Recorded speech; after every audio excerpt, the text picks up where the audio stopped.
আলহামদুলিল্লাহ।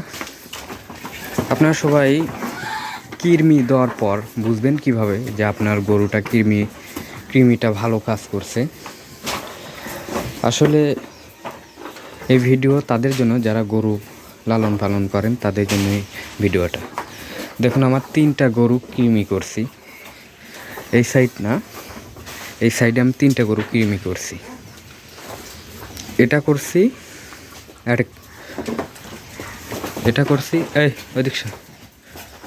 এটা করছি, আর হচ্ছে এটা করছি। এই 3টা করছি। আর এই 3টা গরুর সবার চাইতে এই 3টা গরুর হচ্ছে যে খাবারটা বেশি খায়। তা আমাদের কৃমি করছি যেন আরও রুচিটা ভালো পায়, এই জন্য দেখা যাচ্ছে কৃমিটা করা আছে। আসলে আপনি বুঝবেন কিভাবে যে কৃমিটা কাজ করছে কি করেনি। দেখুন, তাদের পায়খানার অবস্থা দেখুন। 2 দিন আগে তাদের পায়খানা ছিল হচ্ছে যে এরকম শক্ত টাইপের, কিন্তু কৃমি করার পর তাদের পায়খানার অবস্থা দেখুন কি হয়ে গেছে। এদের হচ্ছে তাদের পায়খানার অবস্থা। আসলে আপনারা যারা গরু পালন করেন তারা বুঝতে পারবেন যে কৃমি করলে বেশিরভাগ যদি কাজ করে। আর একটা জিনিস খেয়াল করবেন যে কৃমি করার সময় সবচাইতে কৃমির ডোজটা যেন কম না হয়, বেশি যেন হয়। বেশি হলে তাহলে সেই কৃমিটা কাজ করবে 100-100।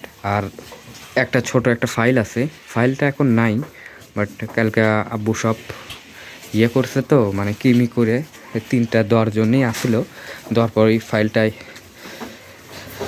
ফালাই দিছে। তো আমি সকালে চাইলাম, পাইলাম না। ওটা থাকলে আপনাদেরকে বুঝাতে পারতাম যে কোন কৃমিটা আমরা করি।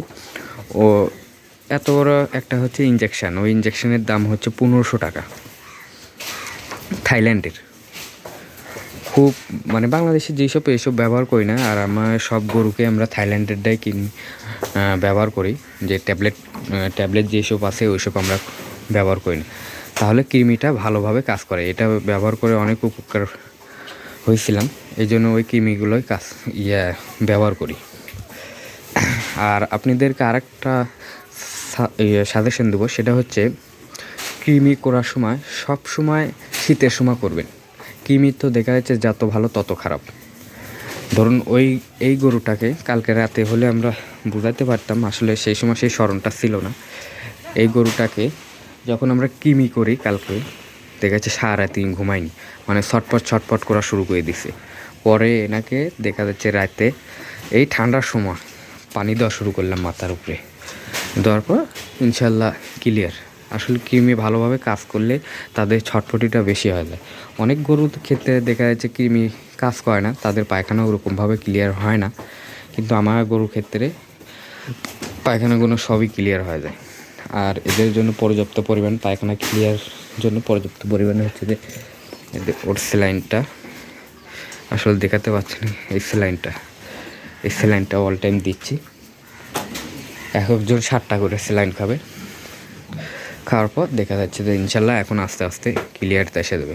আর আপনাদেরকে বলবো সবসময় এখন কৃমি করার সুযোগ যে শীতের সময়, তাহলে গরুর কোনো সমস্যা হবে না।